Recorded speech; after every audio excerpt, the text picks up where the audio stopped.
Welcome, everyone. I know that life after loss can feel overwhelming, and today's topic is one that many of us hope never to face.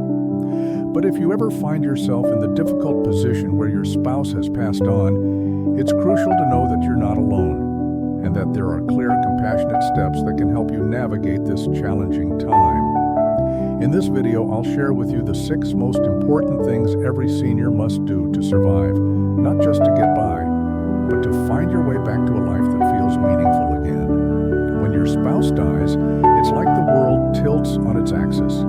There's a deep shock, a numbness that can leave you wondering how to move forward. Today's journey is about finding that grounding, relearning how to care for yourself, and rediscovering who you are beyond the partnership you cherished. Let's walk through these 6 steps together. When a spouse passes away, the immediate instinct is often to get back to normal by tackling the endless tasks that need attention, the paperwork, the phone calls, even the little household chores. But before you can fix what needs fixing, you need to honor your feelings. In these moments, it might feel as if every fiber of your being is overwhelmed by loss. And that's okay. Take a deep breath, because your first duty is to allow yourself to feel. Yes, the emotions might come in crashing waves, sadness, anger, confusion, even guilt. Rather than pushing these feelings aside to jump into action, give yourself permission to experience them fully. It's not a sign of weakness. It's a brave acknowledgement of the love you once shared. Let me share a story. Evelyn was 81 when she lost her partner of over 50 years. In the immediate days following his passing, she busied herself with cleaning and sorting out his belongings, anything to avoid confronting her grief. But as night fell, alone in the quiet of their once shared home, the weight of the loss pressed down on her. At last, she allowed herself to cry openly and without restraint. That night, as the tears fell, she felt for the first time a slight easing of the tension in her heart. By embracing her emotions rather than fighting them, Evelyn began the slow, healing process of moving forward. Remember, it's not about getting over your loss immediately. Rather, it's about giving your heart the space to grieve properly. When you honor your feelings, you're not only validating your experience, you're laying the foundation for healing.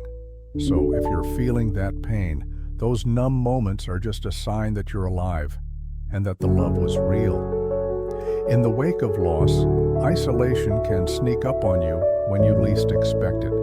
After your spouse is gone, the world can feel painfully quiet. The calls, the visits, the everyday check-ins that once flowed naturally may suddenly dwindle. And it's in this silence that loneliness can take root and deepen.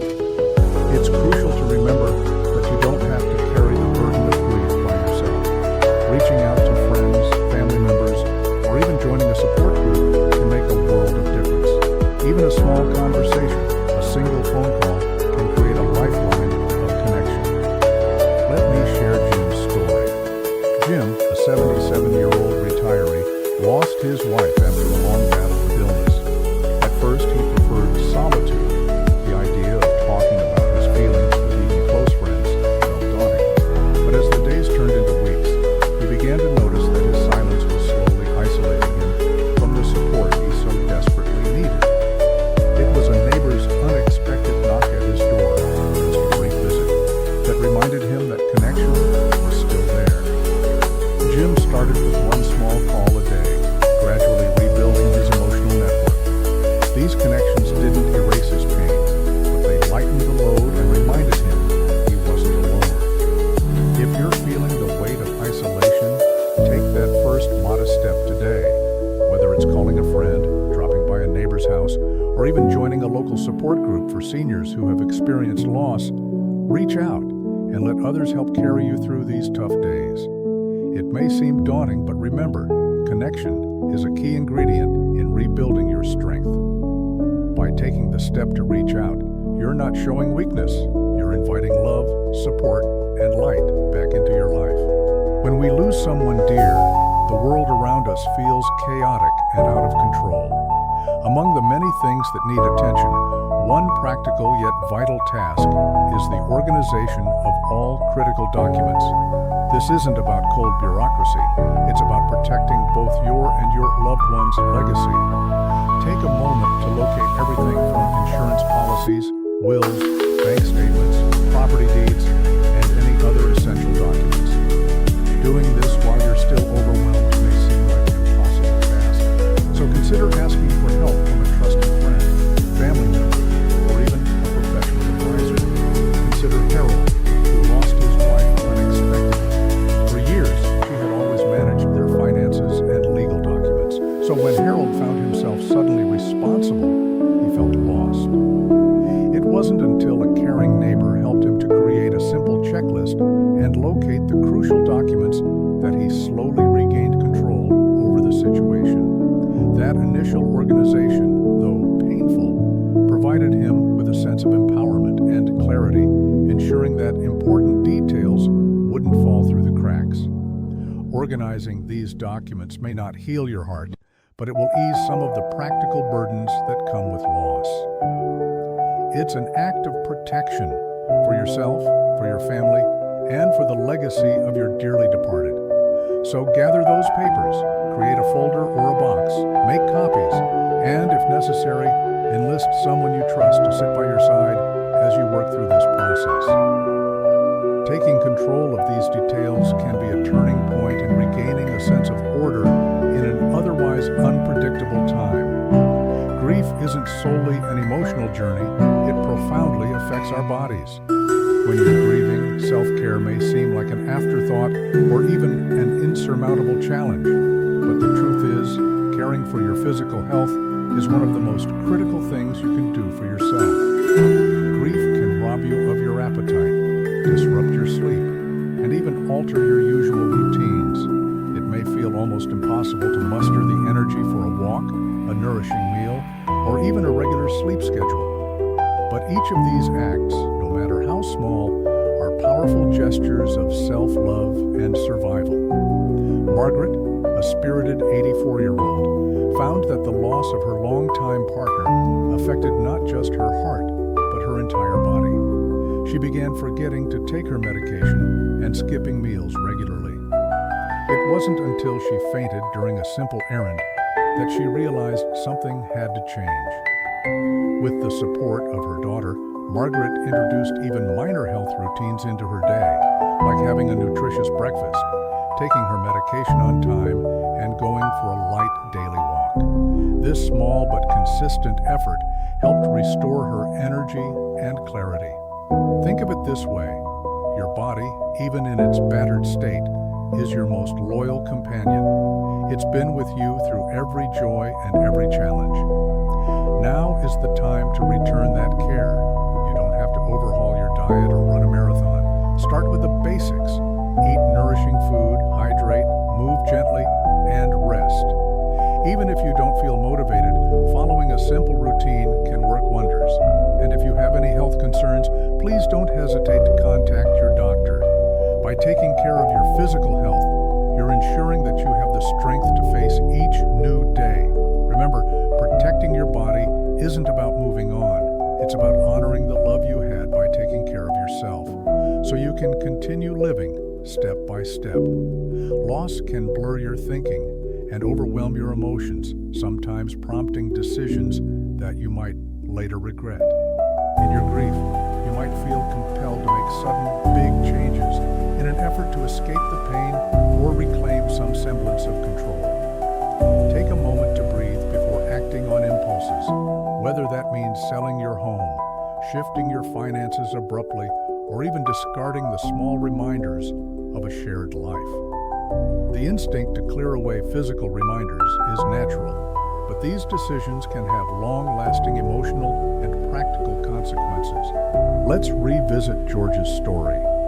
At 76, George lost his wife suddenly, and in the throes of overwhelming sorrow, he decided to sell their family home immediately and move into a much smaller apartment near his son. At first, the change felt like a relief, a way to escape the haunting memories.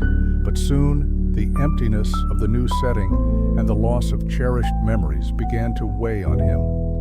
The rushed decision only deepened his grief, making him wonder if he should have taken more time before parting with those tangible memories of a life built together. This is why it's essential to resist the urge for immediate, irreversible changes. Allow yourself time to think. Let the impulse to act be tempered by reflection and, if possible, seek the counsel of someone you trust, a friend, a family member, or a professional advisor. Whether it's about financial decisions, moving homes, or even thinking about letting go of certain keepsakes, give yourself the space to consider your choices carefully. Remember, these decisions aren't about denying your loss. They're about shaping a future where you can live fully without carrying regrets. By giving yourself time to grieve, to reflect, and to consult with those who care, you're protecting yourself against impulsive decisions that might complicate your path to healing. In this delicate time, slow down, pause, and let clarity and acceptance guide your actions. When you lose your spouse, it's not just the absence of their presence that you must confront, it's also the absence of the life you once shared. For many of us, our identities are deeply intertwined with our partners. Suddenly, you're left questioning, who am I without them? This is perhaps the most challenging, yet the most transformative step in the journey. Rebuilding your identity after loss isn't about replacing what you've lost. It's about evolving into a version of yourself that honors the past while embracing the future. It's about understanding that grief is not a detour, but a fundamental part of your path forward. Take Irene's example. After over 55 years of marriage, Irene found herself clinging to the old routines, reluctant to step into the unknown.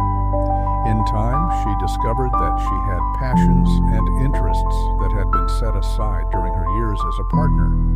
Irene began painting, a hobby she hadn't touched since her youth.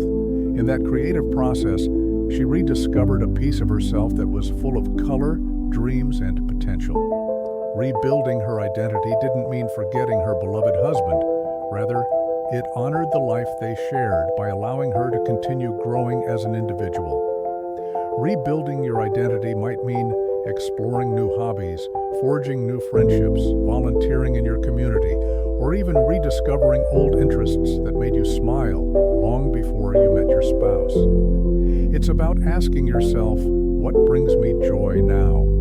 And making space for those answers to emerge. It could be something as simple as taking a weekly walk with friends, joining a book club, or learning a new skill that you always had an interest in. Know that this process is gradual. It happens one day, one small decision at a time. The identity you're rebuilding isn't a replacement for what you've lost. It's an extension of your lifelong story. Your experiences, love, and losses are chapters in a book that's still being written. And each page you fill, no matter how slowly, is a testament to your resilience and strength. Embrace this period of transformation. By honoring your past, reaching out for support, and allowing yourself the time to grow, you pave the way for a future that is uniquely yours. It's a journey from sorrow to empowerment, a process that may be winding and difficult, but is filled with the promise of renewal. Today, we've walked together through some of the most challenging decisions you might face after the loss of a spouse. We began by embracing your emotions, acknowledging that the first step is to feel, not to fix. We talked about the importance of reaching out, of not letting loneliness trap you in silence. We navigated the practical yet essential task of organizing your critical documents, and we explored how protecting your health, even in the midst of grief, is a crucial act of self-care. We then moved on to discuss the dangers of rushed decisions, reminding you that time and thoughtful reflection are your allies. Finally, we shared that quiet but important journey of rebuilding your identity and discovering who you are beyond the role you once held. I want you to remember that grief doesn't come with a manual, and there's no perfect timeline for healing. But within each of these steps lies an opportunity to rediscover your strength, to honor the love that once was, and to build a future where life can be meaningful once more. If you're watching this and these insights resonate with you, I encourage you to share your experiences or one small step you plan to take in the comments below. Your story might be exactly what someone else needs to hear today. And if you found these tips helpful, please consider subscribing, sharing this video, or even giving it a like. Your support helps me continue creating content that informs and inspires, so that no one has to face these challenges entirely alone. Each of us deserves the chance to heal at our own pace. Even on the toughest days, remember that you are more resilient than you know.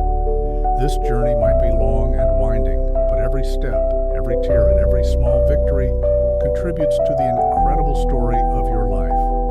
Thank you for being here. Thank you for trusting this space with your heart, and know that together we will find our way forward.